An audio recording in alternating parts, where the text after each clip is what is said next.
My name is Anne Kananu. I'm 65 years old.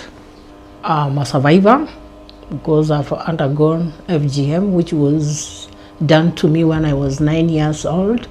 And as to the person who decided for me was my grandmother and my mother. And I can still remember that time. It was so painful. I fainted. And my grandfather decided to make oil plus some herbs for me because I was fainting due to a lot of bleeding. I could not urinate, I can remember. They slaughtered sheep for us and they gave us soup. So they were just treating at home, not through the medical. So we went to school until I finished the school and joined MTC, Medical Training College, and became a nurse and now started working in the Ministry of Health until 1992 when Maendeleo Wanawake was doing a research on FGM. I was identified to lead to join Maendeleo to do the survey in Samburu County. So we did a survey. We found that 98% practice FGM in Samburu County. That's how I came now to be a champion. And that's how I came to know that FGM was bad. Because all my deliveries have been undergoing problems. I got the 4th degree tear in my firstborn. And I continued for all the 6 children I have. But the goodness is that I was delivering in the hospital where after every problem, I get repair and stitches. The reason for the practice for our community, it's just culture. Because our families believe that unless you are circumcised, you cannot get married. Unless you are circumcised, you cannot deliver.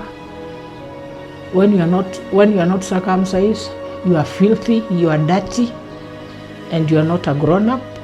So it is attached to so many things. I started a community-based organization in the year 2001 because I want to train women on their rights, girls on their rights. I will request those ones concerned, the anti-FGM board, the government, the county governments, we as the community, we join efforts. I will urge the government to support awareness creation and engagement of cultural elders so that they are supported to go and talk to their communities on the effects of FGM. And then we also need to involve churches, because if the churches, the clergy and the Muslims can see the talk about FGM in connection with the Bibles and the Qurans, because they are not there, then I think we can all fight against FGM, because FGM is not good. If we, as those ones who have survived and lived positively with the problem, we need to talk out. If the chiefs and the county commissioner can identify, and the community even, where are these circumcisers?